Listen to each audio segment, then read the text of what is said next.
بسم الله الرحمن الرحيم. إن الحمد لله نحمده ونستعينه ونستغفره ونعوذ بالله من شرور أنفسنا ومن سيئات أعمالنا. من يهده الله فلا مضل له ومن يضلله فلا هادي له، وأشهد أن لا إله إلا الله وحده لا شريك له، وأشهد أن سيدنا محمدا عبده ورسوله. أما بعد، فإن خير الحديث كتاب الله، وخير الهدي هدي محمد صلى الله عليه وسلم، وشر الأمور محدثاتها، وكل محدثة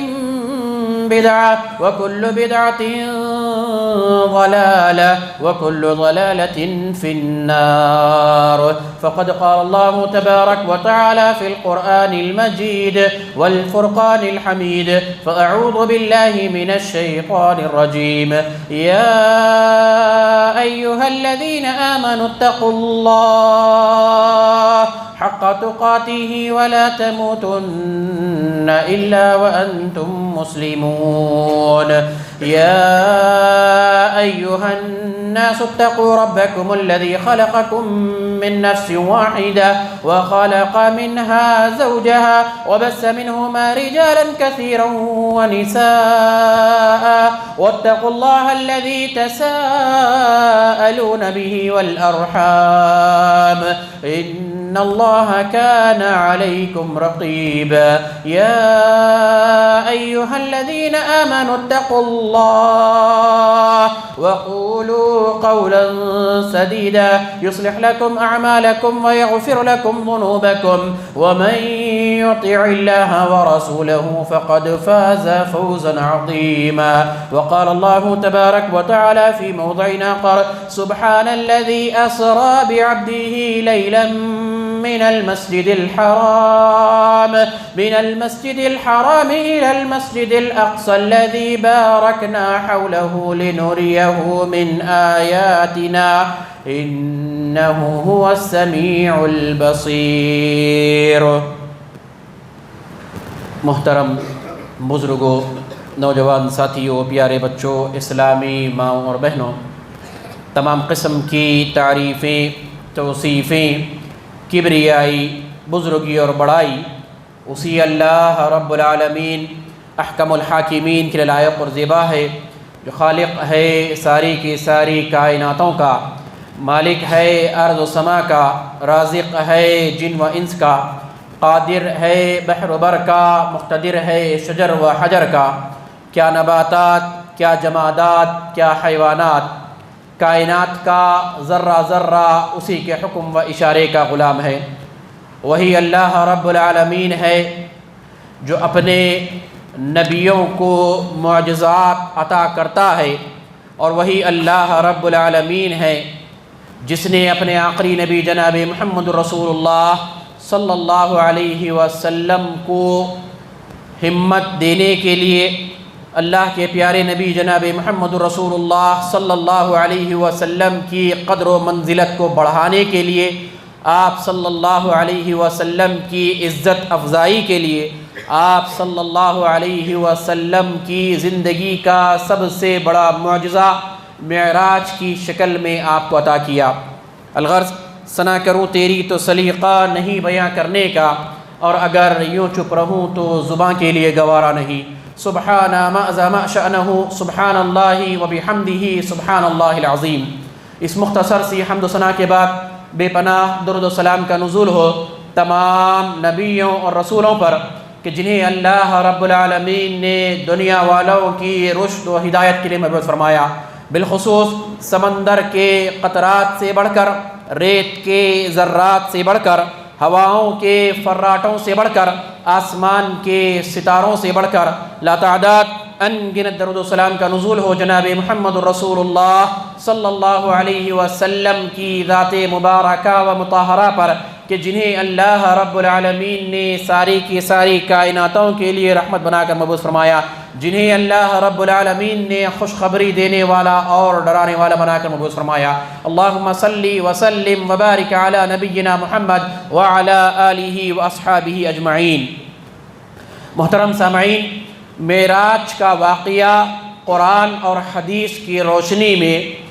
اس موضوع پر میں آپ حضرات کے سامنے کچھ باتیں رکھنے کی کوشش کروں گا۔ دعا کیجئے کہ اللہ تبارک و تعالیٰ مجھے حق اور سچ کہنے کی توفیق عطا فرمائے۔ محترم سامعین، ہم نے اللہ کے نبی صلی اللہ علیہ وسلم کی زندگی کو پڑھا ہوگا، ہم نے اللہ کے نبی صلی اللہ علیہ وسلم کی زندگی کے بارے میں سنا ہوگا، اور علماء اکرام نے ہمیں یہ بتایا ہے کہ اللہ کے نبی صلی اللہ علیہ وسلم کی زندگی جو مکی زندگی تھی، جس میں آپ صلی اللہ علیہ وسلم پر صرف اور صرف اس وجہ سے کہ آپ صلی اللہ علیہ وسلم کی یہ دعوت تھی کہ اے لوگو، ایک اللہ رب العالمین کی عبادت کرو اور اللہ رب العالمین کے علاوہ کسی اور کو اپنا معبود تسلیم نہ کرو، اس دعوت کی بنیاد پر مکہ والوں نے، قریش کے لوگوں نے، مشرکان مکہ نے اللہ کے نبی جناب محمد رسول اللہ صلی اللہ علیہ وسلم کی ذات مبارکہ کو طرح طرح کی تکلیفیں دی، آپ صلی اللہ علیہ وسلم کو بے شمار اذیتیں پہنچائی، آپ صلی اللہ علیہ وسلم کی زندگی میں کافی مشکلات پیدا کر دی۔ انہی ایام میں جب ایسے ایام آپ صلی اللہ علیہ وسلم کی زندگی میں بڑھ گئے تو اللہ کے نبی صلی اللہ علیہ وسلم نے سوچا کہ کیوں نہ اب جو ہے اللہ رب العالمین کی اس دعوت کو آگے بڑھ کر کے مکہ سے باہر نکل کر کے طائف والوں کے سامنے اللہ رب العالمین کی دعوت کو پیش کرے۔ اسی مقصد سے اللہ کے نبی صلی اللہ علیہ وسلم طائف پہنچے اور آپ صلی اللہ علیہ وسلم نے اللہ رب العالمین کی توحید کی دعوت کو طائف والوں کے سامنے پیش کیا۔ نتیجہ یہ ہوا کہ طائف والے بڑے شریر نکلے، انہوں نے اللہ کے نبی صلی اللہ علیہ وسلم کو بڑی تکالیف دی، یہاں تک کہ انہوں نے اپنے اشرار نوجوانوں کو اللہ کے نبی صلی اللہ علیہ وسلم کے پیچھے لگا دیا، جنہوں نے پتھر پھینک کر کے اللہ کے نبی صلی اللہ علیہ وسلم کو مارا، اور یہاں تک کہ اللہ کے نبی صلی اللہ علیہ وسلم کے جوتوں میں خون جمع ہو گیا۔ محترم سامعین، یہ سارے کے سارے تکالیف، یہ سارے کے سارے واقعات اللہ کے نبی صلی اللہ علیہ وسلم کی زندگی میں رونما ہوئے، اور پھر جو ہے اسی اثناء میں حضرت خدیجہ رضی اللہ تعالی عنہا کا بھی انتقال ہو گیا۔ ابو طالب جو اللہ کے نبی صلی اللہ علیہ وسلم کے چچا تھے، ان کا بھی انتقال ہو گیا۔ اللہ کے نبی صلی اللہ علیہ وسلم جو ہے بڑے مصیبتوں کے پہاڑ آپ صلی اللہ علیہ وسلم پر توڑے گئے، اور بڑی مشکلوں سے آپ صلی اللہ علیہ وسلم کی زندگی گزر رہی تھی۔ ایسے اثناء میں یہ معراج کا واقعہ اللہ کے نبی صلی اللہ علیہ وسلم کی زندگی میں پیش آتا ہے۔ یہ وہ معجزہ تھا اللہ کے نبی صلی اللہ علیہ وسلم کے لیے جو اس سے پہلے کسی اور نبی کو ایسا معجزہ عطا نہیں کیا گیا، اور قیامت تک پھر کسی اور کو ایسا معجزہ عطا نہیں کیا جائے گا۔ محترم سامعین، اللہ کے نبی صلی اللہ علیہ وسلم ام ہانی رضی اللہ عنہا جو اللہ کے نبی صلی اللہ علیہ وسلم کی چچیری بہن ہے، ان کے گھر میں آرام فرما تھی، ان کے گھر میں آپ صلی اللہ علیہ وسلم سو رہے تھے، اور اسی اثناء میں جبرائیل علیہ السلام جو ہے اللہ کے نبی صلی اللہ علیہ وسلم کے پاس آتے ہیں۔ محدثین نے اس بات کو بیان کیا ہے، کافی ساری احادیثوں کے خلاصے کو میں آپ حضرات کے سامنے جو ہے رکھ رہا ہوں۔ محدثین نے اس بات کو بیان کیا کہ جبرائیل علیہ السلام اللہ کے نبی جناب محمد رسول اللہ صلی اللہ علیہ وسلم کے پاس تشریف لائے، اور آپ صلی اللہ علیہ وسلم کو اپنے بستر سے اٹھایا، اور وہاں سے آپ صلی اللہ علیہ وسلم کو لے کر کے سیدھا بیت اللہ کے اندر، مسجد حرام کے اندر جو ہے داخل ہوئے۔ وہاں پر اللہ کے نبی صلی اللہ علیہ وسلم کے سینے کو چاق کیا گیا، اللہ کے نبی صلی اللہ علیہ وسلم کے سینے کو چیرا گیا، اور آپ صلی اللہ علیہ وسلم کے دل کو جو ہے آب زمزم سے دھویا گیا، آپ صلی اللہ علیہ وسلم کے دل کو جو ہے سونے کے تشت میں رکھا گیا، اور پھر نور اور بصیرت اللہ کے نبی صلی اللہ علیہ وسلم کے دل میں بھری گئی ہے۔ اور پھر بعض مورخین نے، بعض محدثین نے یہ بات بھی رکھی ہے کہ ایک عام انسان کے بس کی یہ بات نہیں تھی کہ وہ جو ہے اس دنیا سے نکل کر کے جب آسمانوں کا سیر کرنے والا ہو تو اس کے دل کے اندر یہ طاقت ہو، یہ صلاحیت ہو کہ وہ جو ہے اس آکسیجن کے لیول کو جو ہے برداشت کر سکے۔ ہم خود جانتے ہیں کہ ہم تھوڑا سا زمین سے جب اوپر اٹھتے ہیں تو ہمارے اندر خود جو ہے آکسیجن کی کمی ہو جاتی ہے، ہم اس کو پورا نہیں کر سکتے۔ تو اس لیے بھی اللہ رب العالمین نے اللہ کے نبی صلی اللہ علیہ وسلم کے اس دل کو جبرائیل علیہ السلام کے ذریعے سے وہ قوت بخشی، وہ طاقت بخشی، جس کے ذریعے سے جبرائیل علیہ السلام کے ساتھ اللہ رب کے نبی صلی اللہ علیہ وسلم معراج کا سفر کر سکے۔ محترم سامعین، اس کے بعد اللہ کے نبی جناب محمد رسول اللہ صلی اللہ علیہ وسلم بیان فرماتے ہیں اتیت بالبراق وهو دابۃ ابیض طویل فوق الحمار ودون البغل، کہ اللہ کے نبی جناب محمد رسول اللہ صلی اللہ علیہ وسلم فرماتے ہیں اس کے بعد جو ہے میرے سامنے براق کو لایا گیا۔ براق یہ ایک قسم کا جانور ہے جس کے بارے میں اللہ کے نبی صلی اللہ علیہ وسلم نے فرمایا کہ وہ وائٹ جو ہے سفید قسم کا جو ہے جانور ہے، جو ہے گدھے سے تھوڑا بڑا اور جو ہے خچر سے تھوڑا بڑا اور جو ہے گھوڑے سے تھوڑا سا جو ہے چھوٹا جانور ہے۔ اللہ کے نبی صلی اللہ علیہ وسلم نے فرمایا کہ مجھے اس جو ہے براق پر جبرائیل علیہ السلام نے سوار کرایا۔ اس کے بعد مجھے جو ہے مسجد حرام سے مسجد اقصی تک لے جایا گیا۔ اسی کا ذکر اللہ رب العالمین نے سورہ اسراء کی پہلی آیت میں فرمایا سبحان الذی اسری بعبدہ لیلا من المسجد الحرام الی المسجد الاقصی الذی بارکنا حولہ لنریہ من آیاتنا انہ هو السمیع البصیر۔ پاک ہے وہ پروردگار جس نے اپنے بندے کو مسجد حرام سے مسجد اقصی تک جو ہے لے گیا، اور پھر اللہ کے نبی جناب محمد رسول اللہ صلی اللہ علیہ وسلم کو اس جگہ کی جو ہے زیارت کرائی گئی جس کو اللہ رب العالمین نے بابرکت مقام قرار دیا، بابرکت جگہ جس کو اللہ رب العالمین نے بتایا تاکہ اللہ رب العالمین جو ہے اپنی آیتوں کو، اپنی نشانیوں کو پیش کر سکے۔ اور اللہ رب العالمین بہت ہی زیادہ سننے والا اور بہت ہی زیادہ اللہ رب العالمین جاننے والا ہے۔ محترم سامعین، اللہ کے نبی جناب محمد رسول اللہ صلی اللہ علیہ وسلم مسجد اقصی میں پہنچتے ہیں۔ مسجد اقصی میں آپ صلی اللہ علیہ وسلم دیکھتے ہیں کہ سارے کے سارے انبیاء مسجد اقصی کے اندر موجود ہیں، سارے کے سارے انبیاء مسجد اقصی کے اندر موجود ہیں۔ آپ صلی اللہ علیہ وسلم کو جبرائیل علیہ السلام نے کہا فجمع لی انبیاء فصلیت بہم، اے اللہ کے نبی صلی اللہ علیہ وسلم یہ سارے کے سارے انبیاء، یہ سارے کے سارے نبی اور رسول آپ کے لیے جمع کیے گئے ہیں، لہذا اب آپ ان کی جو ہے امامت کرائے۔ محترم سامعین، یہ دلیل تھی اللہ کے نبی جناب محمد رسول اللہ صلی اللہ علیہ وسلم کو امام الانبیاء بنائے جانے کی۔ آپ صلی اللہ علیہ وسلم نے سارے کے سارے انبیاء اور رسول کی امامت کی۔ اب اس بات پر بحیثیت مسلمان ہمیں ایمان لانا ہوگا کہ اللہ کے نبی صلی اللہ علیہ وسلم نے سارے کے سارے انبیاء کی امامت کی۔ اس میں ہمیں کسی قسم کی کسی قسم کا کوئی اختیار یا گنجائش نہیں ہے کہ ہم اس پر بات کریں کہ وہ انبیاء کی روحیں وہاں پر موجود تھی، یا وہ انبیاء میں سے جو ہے کون کون سی انبیاء وہاں پر موجود تھے، یا ان کی امامت اللہ کے نبی صلی اللہ علیہ وسلم نے جسمانی طور پر کرائی تھی یا روحانی طور پر کرائی تھی۔ ان سوالوں کی ہمیں کسی قسم کی گنجائش کی کوئی ضرورت نہیں ہے۔ اگر ہم اللہ کے نبی پر ایمان رکھتے ہیں تو نبی نے کہا ہے کہ اللہ کے نبی نے فرمایا مجھے ان کی امامت کا حکم دیا گیا، میں نے ان کی امامت کرائی، ہمارے لیے یہی کافی ہے کہ اللہ کے نبی نے کہا ہم اس پر ایمان رکھتے ہیں۔ محترم سامعین، اس کے بعد اللہ کے نبی صلی اللہ علیہ وسلم فرماتے ہیں ثم عرج بی الی السماء الدنیا، مجھے اس کے بعد جو ہے آسمانی دنیا کی طرف لے جایا گیا اور یہیں سے معراج کا سفر شروع ہوتا ہے۔ محترم سامعین، جو مسجد حرام سے مسجد اقصی تک اللہ کے نبی صلی اللہ علیہ وسلم کو جو لے جایا گیا اور وہاں پر جو بھی معاملات آپ صلی اللہ علیہ وسلم کے ساتھ پیش کیے گئے اس کو اسراء کہتے ہیں۔ اور پھر اب مسجد اقصی میں اللہ کے نبی صلی اللہ علیہ وسلم انبیاء کی امامت کرنے کے بعد جو آپ صلی اللہ علیہ وسلم کو آسمانوں کی طرف لے جایا گیا اسے جو ہے معراج کہا جاتا ہے، اور یہیں سے معراج کے سفر کی شروعات ہوتی ہے۔ محترم سامعین، اللہ کے نبی جناب محمد رسول اللہ صلی اللہ علیہ وسلم کو جبرائیل علیہ الصلوۃ والسلام آسمانی دنیا پر لے جاتے ہیں. پہلے آسمان پر پہنچتے ہیں آپ صلی اللہ علیہ وسلم, اللہ کے نبی صلی اللہ علیہ وسلم جبرائیل علیہ الصلوۃ والسلام کے ساتھ ہوتے ہیں. جبرائیل علیہ الصلوۃ والسلام جو ہے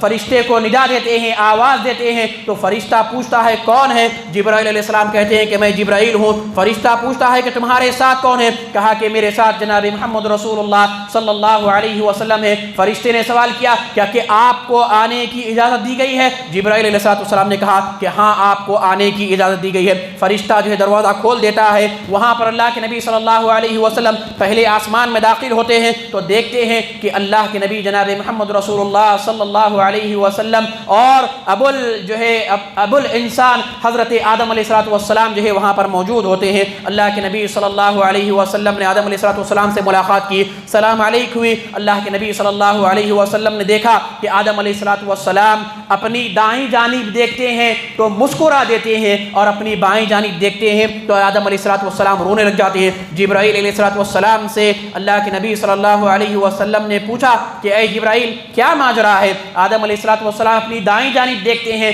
تو مسکرا دیتے ہیں, اور بائیں جانب دیکھتے ہیں تو وہ رو دیتے ہیں. جبرائیل علیہ السلام نے فرمایا اے اللہ کے نبی جناب محمد رسول اللہ صلی اللہ علیہ وسلم, آدم علیہ السلام اپنے دائیں جانب اپنے ابنا کی, اپنے بچوں کی ان روحوں کو دیکھتے ہیں, انسانوں کی ان روحوں کو دیکھتے ہیں جو جنت میں جانے والی ہیں, تو ان کو دیکھ کر کے وہ مسکرا دیتے ہیں, اور ان روحوں کو دیکھتے ہیں جو جہنم میں جانے والی ہیں, ان کو دیکھ کر کے وہ افسردہ ہو جاتے ہیں, وہ رونے لگ جاتے ہیں. اس کے بعد یہی سلسلہ چلتا ہے. اللہ کے نبی صلی اللہ علیہ وسلم کو دوسرے آسمان پر لے جایا گیا جہاں پر عیسیٰ علیہ السلام اور یحییٰ علیہ السلام سے آپ صلی اللہ علیہ وسلم کی ملاقات ہوتی ہے. تیسرے آسمان پر یوسف علیہ السلام سے آپ صلی اللہ علیہ وسلم کی ملاقات ہوتی ہے. اللہ کے نبی نے فرمایا صلی اللہ علیہ وسلم یوسف علیہ السلام کو اللہ رب العالمین نے اس کائنات کا آدھا نور اور آدھی خوبصورتی اللہ رب العالمین نے یوسف علیہ السلام کو عطا کی. اور پھر ام المؤمنین عائشہ رضی اللہ تعالیٰ عنہ بیان کرتی ہیں کہ اللہ کے نبی جناب محمد رسول اللہ صلی اللہ علیہ وسلم کو اللہ رب العالمین نے اس کائنات کی سب سے زیادہ خوبصورتی اللہ کے نبی جناب محمد رسول اللہ صلی اللہ علیہ وسلم کو عطا کی. محترم سامعین, چوتھے آسمان پر پہنچتے ہیں تو ادریس علیہ السلام سے اللہ کے نبی صلی اللہ علیہ وسلم کی ملاقات ہوتی ہے. پانچویں آسمان پر ہارون علیہ السلام سے ملاقات ہوتی ہے. چھٹے آسمان پر موسیٰ علیہ السلام سے ملاقات ہوتی ہے. چھٹے آسمان کو اللہ کے نبی صلی اللہ علیہ وسلم آگے بڑھتے ہیں تو موسیٰ علیہ السلام زار و خطار رونے لگ جاتے ہیں. پوچھا جاتا ہے کیا ماجرا ہے, کیوں رو رہے ہیں؟ موسیٰ علیہ السلام کہتے ہیں کہ یہ میرے کافی بعد آنے والے ایک ایسے نوجوان نبی ہیں جو میرے کافی بعد میں اللہ نے ان کو نبی بنا کر کے بھیجا. میں اس لیے رو رہا ہوں کہ میری امت سے زیادہ اس نبی کی امت جنت میں جانے والی ہے, اور میری امت کے بہت سارے لوگ جنت میں نہیں جانے والے ہیں اس نبی کی امت کے مقابلے میں. اس کے بعد اللہ کے نبی جناب محمد رسول اللہ صلی اللہ علیہ وسلم ساتویں آسمان پر پہنچتے ہیں تو دیکھتے ہیں کہ وہاں پر حضرت ابراہیم علیہ السلام بیٹھے ہوئے ہیں. اللہ کے نبی صلی اللہ علیہ وسلم نے انہیں سلام کیا, ان سے ملاقات کی. اس کے بعد محترم سامعین, اللہ کے نبی جناب محمد رسول اللہ صلی اللہ علیہ وسلم کو سدرۃ المنتہا کے پاس لے جایا گیا. سدرۃ المنتہا وہ بیری کا درخت ہے, وہ بیر کا جھاڑ یا وہ بیری کا جو درخت ہوتا ہے اسے کہا جاتا ہے, جہاں پر حضرت جبرائیل علیہ السلام کی آخری حد ہے. اس کے بعد جبرائیل علیہ السلام کو بھی آگے بڑھنے کی اجازت نہیں ہے. جبرائیل علیہ السلام بھی اس سدرۃ المنتہا کے آگے نہیں بڑھ سکتے. لیکن یہاں سدرۃ المنتہا کے پاس اللہ کے نبی صلی اللہ علیہ وسلم کو بیت المعمور بتایا جاتا ہے. بیت المعمور یہ وہ اللہ رب العالمین کا گھر ہے جو خانہ کعبہ کے بالکل بالراست آسمانوں کے اوپر موجود ہے, جس میں فرشتے عبادت کرتے ہیں. اللہ کے نبی جناب محمد رسول اللہ صلی اللہ علیہ وسلم نے بیت المعمور کو دیکھا, اور صحابہ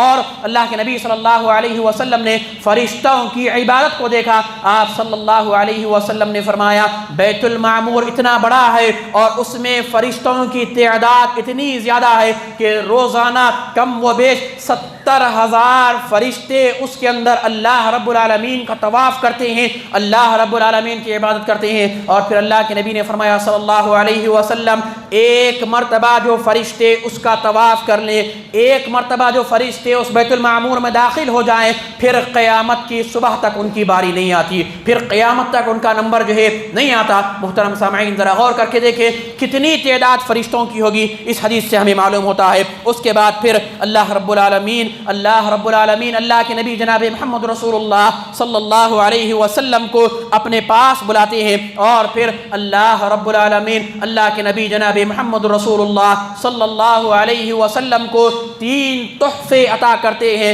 اسی معراج کے اندر اللہ رب العالمین نے اللہ کے نبی جناب محمد رسول اللہ صلی اللہ علیہ وسلم کو نماز جیسی عظیم عبادت اور نماز کا تحفہ اللہ رب العالمین نے اللہ کے نبی جناب محمد رسول اللہ صلی اللہ علیہ وسلم کو عطا فرمایا۔ اس کے بعد اللہ رب العالمین نے سورۃ البقرہ کی آخری 2 آیتیں جسے ہم آمن الرسول کہتے ہیں، یہ 2 آیتیں بھی بطور تحفہ اللہ رب العالمین نے اسی معراج کی رات کو آپ صلی اللہ علیہ وسلم کو عطا کیا۔ اور پھر تیسری بات اللہ کے نبی صلی اللہ علیہ وسلم کو جو تیسرا تحفہ عطا کیا گیا وہ یہ کہ آپ صلی اللہ علیہ وسلم کو کہا گیا کہ اللہ کے نبی صلی اللہ علیہ وسلم اللہ رب العالمین آپ کی امت کے ہر اس گنہگار کو معاف کر دے گا جس نے اپنی زندگی میں شرک ذرہ برابر بھی نہیں کیا ہوگا، جس نے اپنی زندگی میں اللہ رب العالمین کے علاوہ کسی بھی معاملے کے اندر، عبادت کے کسی بھی مسئلے کے اندر اللہ رب العالمین کے علاوہ کسی اور کو شریک نہیں کیا ہوگا، اللہ رب العالمین اس کی جو ہے مغفرت فرما دے گا۔ محترم سامعین، ابو ذر رضی اللہ تعالیٰ عنہ جو ہے بیان کرتے ہیں کہ میں نے اللہ کے نبی صلی اللہ علیہ وسلم سے پوچھا، اے اللہ کے نبی صلی اللہ علیہ وسلم، ہل رأیت ربک، کیا آپ نے اپنے رب کو دیکھا ہے؟ کیا آپ نے معراج کے موقع پر اپنے رب کا دیدار کیا ہے؟ اللہ کے نبی صلی اللہ علیہ وسلم نے فرمایا نور النہار، بھلا اللہ رب العالمین کو کیسے دیکھا جا سکتا ہے جبکہ اللہ رب العالمین تو نور ہے اور اس نور کو کوئی جو ہے دیکھ نہیں سکتا۔ مسروق بیان کرتے ہیں کہ انہوں نے حضرت عائشہ رضی اللہ تعالی عنہ سے سوال کیا، اے ام المؤمنین عائشہ رضی اللہ تعالی عنہ، ہل رأى محمدا ربہ، کہ اے عائشہ رضی اللہ تعالی عنہ کیا اللہ کے نبی جناب محمد رسول اللہ صلی اللہ علیہ وسلم نے اپنے رب کو دیکھا ہے؟ ام المؤمنین عائشہ رضی اللہ تعالی عنہ بیان فرماتی ہے لقد کف شعری مما قلت این انت من 3 من حدث فکہن فقد کذب۔ اے مسروق، تم نے ایسی بات پوچھی ہے، ایسا سوال پوچھا ہے کہ جس کو سن کر کے میرے رونگٹے جو ہے کھڑے ہو گئے۔ تم ان باتوں کو نہیں جانتے جو 3 باتیں بیان کی گئی ہیں، جو 3 باتیں بتائی گئی ہے، جو آدمی ان 3 باتوں کے بارے میں یقین کر لے سمجھ لو کہ وہ جھوٹا ہے، سمجھ لو کہ وہ کذاب ہے۔ عائشہ رضی اللہ تعالیٰ عنہ فرماتی ہے من حدث کان محمد رأى ربہ فقد کذب، جو یہ کہے کہ محمد رسول اللہ صلی اللہ علیہ وسلم نے معراج کے موقع پر اللہ رب العالمین کو دیکھا ہے، اللہ رب العالمین کا دیدار کیا ہے، سمجھ لو کہ وہ جھوٹا ہے۔ اس لیے کہ عائشہ رضی اللہ تعالیٰ عنہ نے قرآن مجید کی آیت پڑھ کے فرمایا لا تدرکہ الابصار وہو یدرک الابصار وہو اللطیف الخبیر، کوئی آنکھ اللہ رب العالمین کو نہیں دیکھ سکتی بلکہ اللہ رب العالمین سارے کے سارے لوگوں کو، سارے کے سارے چیزوں کو دیکھتا ہے اور اللہ رب العالمین بڑا باریک بین ہے۔ اس کے بعد اللہ کے نبی صلی اللہ علیہ وسلم کے بارے میں فرمایا گیا ما کان لبشر ان یکلمہ اللہ الا وحیا او من وراء حجاب، اللہ رب العالمین کو اللہ کے نبی صلی اللہ علیہ وسلم نے معراج کے موقع پر نہیں دیکھا، اس لیے کہ یہ ممکن ہی نہیں ہے کہ کوئی انسان اللہ رب العالمین کو جو ہے دیکھے، اس لیے کہ اللہ رب العالمین نے کہا کہ اللہ رب العالمین یا تو اپنے بندوں سے وحی کے ذریعے سے بات کرتا ہے یا پھر اللہ رب العالمین حجاب کے پیچھے سے اپنے بندوں سے بات کرتا ہے۔ دوسری بات عائشہ رضی اللہ تعالیٰ عنہ فرمایا ومن حدث کأنه يعلم ما في غد فقد كذب، اور جو اس بات کو مانے، جو اس بات کی گواہی دے کہ اللہ کے نبی صلی اللہ علیہ وسلم غیب کا علم رکھتے تھے، غیب کی باتوں کو جانتے تھے، تو سمجھ لو کہ وہ جو ہے کذاب ہے، وہ جھوٹا ہے۔ اس لیے کہ وما تدری نفس ماذا تکسب غدا، کوئی انسان اس بات کو ہرگز نہیں جانتا کہ کل کیا ہونے والا ہے، کل کیا اس کے ساتھ معاملہ کیا جانے والا ہے،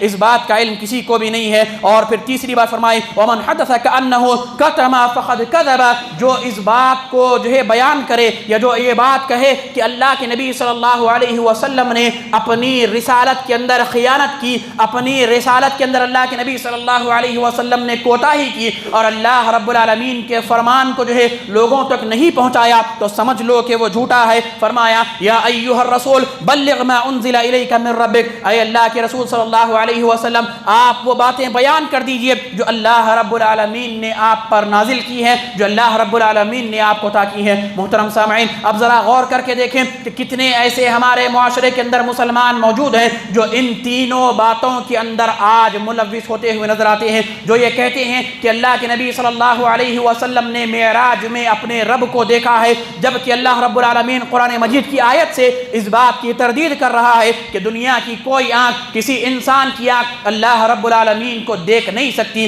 ہاں یقیناً یہ بات بتائی گئی ہے کہ جب جنتی جنت میں داخل ہو جائیں گے تو سارے جنتیوں کو اللہ رب العالمین کا دیدار ہوگا۔ محترم سامعین، معراج کے بارے میں ایک اور بات میں آپ حضرات کے سامنے جو ہے بتاتا چلوں تو زیادہ بہتر ہوگا۔ معراج ہمارے معاشرے کے اندر 27ویں رجب کو منانے کا ایک جو ہے عام رواج جو ہے عام ہو چکا ہے، جبکہ آپ سارے کے ساری صحیح احادیث کا مطالعہ کر لیں، ایک حدیث بھی آپ کو نہیں ملے گی جس کے اندر یہ بتایا گیا ہو کہ معراج جو ہے 27ویں رجب کو واقع ہوئی ہے۔ ایک حدیث بھی آپ نہیں بتا سکتے جس کے اندر یہ بتایا گیا ہو کہ 27 رجب جو ہے معراج ہوئی ہے۔ ہاں معراج کے متعلق علماء اکرام کے اقوال آپ کو ضرور ملیں گے۔ بعض علماء نے کہا کہ یہ معراج جو ہے اللہ کے نبی صلی اللہ علیہ وسلم کو نبی بنانے کے 5 سال کے بعد ہوئی، بعض نے کہا کہ اللہ کے نبی صلی اللہ علیہ وسلم کو نبی بنانے کے 10 سال بعد ہوئی، بعض نے کہا 13 سال کے بعد ہوئی، بعض نے کہا 11 سال میں ہوئی، بعض نے کہا ہجرت کے جو ہے 12-13 مہینے پہلے آپ صلی اللہ علیہ وسلم کو معراج ہوئی۔ محترم سامعین، آپ اس بات کو سمجھیں اور غور کریں، معراج اللہ کے نبی صلی اللہ علیہ وسلم کو ہجرت سے بالکل عین وقت پہلے جو ہے میسر ہوئی، اور اس بات سے بھی آپ اندازہ لگائیں کہ معراج اللہ کے نبی صلی اللہ علیہ وسلم کو رجب کے مہینے میں نہیں ہوئی۔ کیوں؟ ام المؤمنین حضرت خدیجہ رضی اللہ تعالی عنہا کا انتقال رمضان المبارک میں ہوا۔ حضرت خدیجہ رضی اللہ تعالیٰ عنہ کا انتقال رمضان المبارک میں ہوا۔ رجب رمضان سے پہلے آتا ہے، اور اس بات سے بھی دلیل ملتی ہے کہ نمازوں کی فرضیت سے پہلے حضرت خدیجہ رضی اللہ تعالیٰ عنہ کا انتقال ہو چکا تھا۔ نماز فرض ہونے سے پہلے، 5 نمازوں کا تحفہ دیے جانے سے پہلے ہی حضرت خدیجہ رضی اللہ تعالیٰ عنہ کا انتقال ہو چکا تھا۔ اس بات سے اندازہ لگائیے کہ معراج جو ہے حضرت خدیجہ رضی اللہ تعالیٰ عنہ کے انتقال کے بعد ہوئی۔ حضرت خدیجہ رضی اللہ تعالیٰ کا انتقال رمضان میں ہوا تو وہ معراج جو ہے رمضان کے بعد ہوئی۔ تو یہ بات کہنا کہ 27ویں رجب کو ہی معراج واقع ہوئی، کسی بھی ایک صحیح حدیث سے یہ بات ثابت نہیں ہے، اور کوئی بھی صحیح حدیث یہ نہیں بتا سکتا کہ معراج جو ہے 27ویں شب کو ہی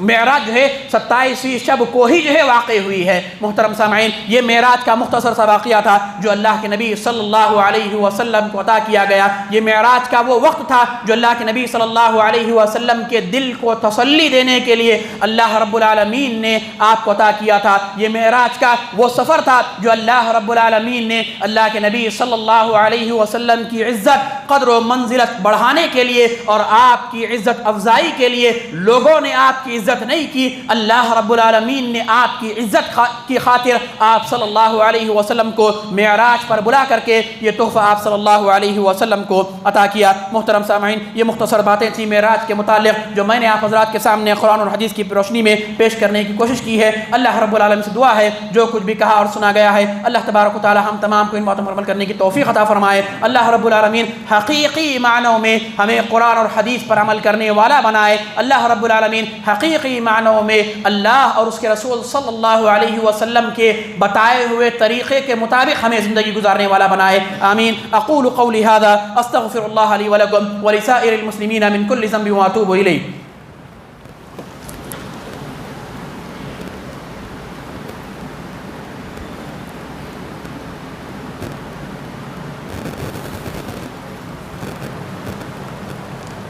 الحمد لله نحمده ونستعينه ونستغفره ونؤمن به ونتوكل عليه ونعوذ بالله من شرور أنفسنا ومن سيئات أعمالنا من يهده الله فلا مضل له ومن يضلله فلا هادي له وأشهد أن لا إله إلا الله وحده لا شريك له وأشهد أن سيدنا محمدا عبده ورسوله أما بعد فأعوذ بالله من الشيطان الرجيم. محترم سامعین، رجب کا مہینہ چل رہا ہے اور ہم اسی رجب کے مہینے سے گزر رہے ہیں. اس رجب کے مہینے سے متعلق صحیح احادیث میں اور قرآن مجید کی آیت سے صرف ایک ہی فضیلت ہمیں ملتی ہے. وہ فضیلت یہ ہے کہ یہ رجب جو ہے